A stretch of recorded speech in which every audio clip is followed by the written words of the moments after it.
Hello all, welcome back to screen Space. ఈ వీడియోలో the Devil's Chair Telugu movie review అయితే తెలుసుకుందాం. ఇందులో అదిరాబి గారు అయితే నటించడం జరిగింది. ప్రెసెంట్ అయితే ఆహాలో స్ట్రీమింగ్ వచ్చేసింది భయ్య. మూవీ డ్యూరేషన్ అయితే 2 hours రన్ టైం అయితే ఉంటుంది. స్టోరీ ప్లాట్ విషయానికి వచ్చేస్తే మెయిన్ లీడ్ అయిన హీరో అయితే ఫైనాన్షియల్ పరంగా కొన్ని ప్రాబ్లమ్స్ అయితే ఫేస్ చేస్తుంటాడు అన్నమాట. అలాంటి టైంలో తన లైఫ్ లోకి ఒక చైర్ అయితే రావడం జరుగుద్ది. ఆ చైర్ కి కొన్ని పవర్స్ అయితే ఉంటాయి అనమాట. హీరోకి కావాల్సింది ఆ చైర్ అయితే ఇస్తుంటుంది, ఆ చైర్ కి కావాల్సింది హీరో దగ్గర నుంచి అయితే తీసుకుంటుంది అనమాట. ఇదే స్టోరీ. అసలు అలా ఎందుకు జరుగుతుంది, ఆ చైర్ ఏంటన్నదే మీరు ఉన్నది మూవీలో చూసి తెలుసుకోవాలి. ఇక ఫుల్ రివ్యూలోకి వెళ్ళిపోయే ముందు మీరు కనుక ఛానల్కి కొత్తగా వచ్చుంటే welcome to screen space. Video ఖచ్చితంగా లైక్ చేయండి.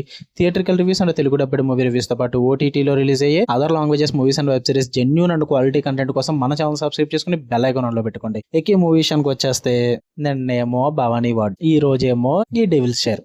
రెండు కూడా నన్ను అయితే షెడ్కి పంపేసే మామ. నిన్న అది రాడ్డు, ఈ రోజు ఇది రాడ్డు. నాకైతే అంతగా వర్కౌట్ అవ్వలేదు మామ. పాజిటివ్స్ ఏమైనా ఉన్నాయంటే ఆ తీసుకున్న కాన్సెప్ట్ లైన్ అయితే బాగా అనిపించింది నాకు ఇంట్రెస్టింగ్ గా. బట్ నేను ఇదే కాన్సెప్ట్ ఆల్రెడీ చూశాను. డెవిల్స్ డైనర్ అని చెప్పి ఒక వెబ్ సిరీస్ రివ్యూ పెట్టా ఒకప్పుడు నేను. మన లాంగ్వేజ్ ఏం కాదు, వేరే లాంగ్వేజ్. అందులో ఫస్ట్ ఎపిసోడ్ ఇదే కాన్సెప్ట్ ఉంటుంది అనమాట. బ్లడ్ పుడ్డింగ్ అని చెప్పేసి మెయిన్ లీడ్ అయిన పర్సన్ బ్లడ్ ఇస్తుంటే బాక్స్ అన్నది తనకి తిరిగి డబ్బులు ఇస్తూ ఉంటుంది అనమాట. సేమ్ అదే కాన్సెప్ట్ ఇక్కడ కూడా ప్రెజెంట్ చేయడం జరిగింది. బట్ కాపీ కొట్టారని నేనైతే అనట్లేదు, కొంచెం అదే విధంగా ఉంటుంది కాన్సెప్ట్ అన్నది. అది చాలా బాగుంటుంది భయ్యో. కావాలతో చూద్దాం అనుకుంటే ఆ డెవిల్స్ డైనర్ అని సెర్చ్ చేయండి, వస్తుంది నా దాంట్లో. ఇక దీంట్లో అయితే కాన్సెప్ట్ లైన్ బాగానే అనిపించింది నాకు. విజువల్స్ పరంగా టెక్నికల్ పరంగా బాగానే చూసుకున్నారు అంతే, ఇంతకు మించి ఏం లేవు మూవీలో. అసలు ఫస్ట్ వాళ్ళు కాన్సెప్ట్ లో తీసుకెళ్లిన విధానమే నాకు అంతగా వర్కౌట్ అవ్వలేదు. ఇంకా చైర్ ని డిజైన్ చేసిన విధానం అయితే ఇంకేం దొరకలేదా. ఎంత లో బడ్జెట్ మూవీ అయినప్పటికీ కూడా కనీసం ఆ డెవిల్స్ చైర్ అన్న కాన్సెప్ట్ టైటిల్ పెట్టుకున్నందుకు ఆ చైర్ కన్నా కొంచెం న్యాయం చేయాలి కదా. మనకు ఎలాగో న్యాయం చేయలేదు. ఆ ఒక నార్మల్ చెక్క కుర్చీని తీసుకొచ్చి పెట్టేసి అది ఒక యాంటిక్ పీస్ అంటారు మామ. తెగ నవ్వుకున్నా నేనైతే అక్కడ కాసేపు అలా ఉండిపోయా.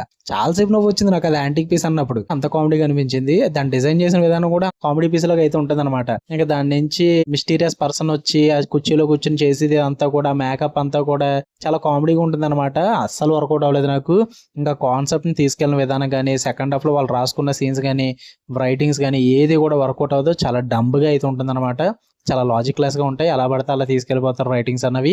ఇంకా ఆ లవ్ స్టోరీ కూడా ఎంత తక్కువ మాట్లాడుకుంటే అంత మంచిది పోయే. దానికోసం నాకైతే ఫస్ట్ నుంచి లాస్ట్ వరకు మూవీలో ఇది వర్కౌట్ అయింది అని చెప్పడానికి అయితే ఏది లేదు. నాకైతే చాలా వర్స్ట్ గా అనిపించింది movie.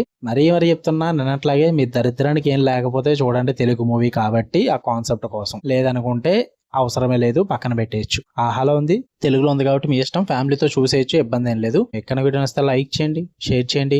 And evening sirens Telugu dubbed web series review అయితే వస్తుంది. బెల్ ఐకాన్ ఆన్ లో పెట్టుకుని సబ్స్క్రైబ్ చేసుకోండి ఛానల్ ముందుగానే, లేదంటే నోటిఫికేషన్ మిస్ అయిపోతారు. Love you all, by.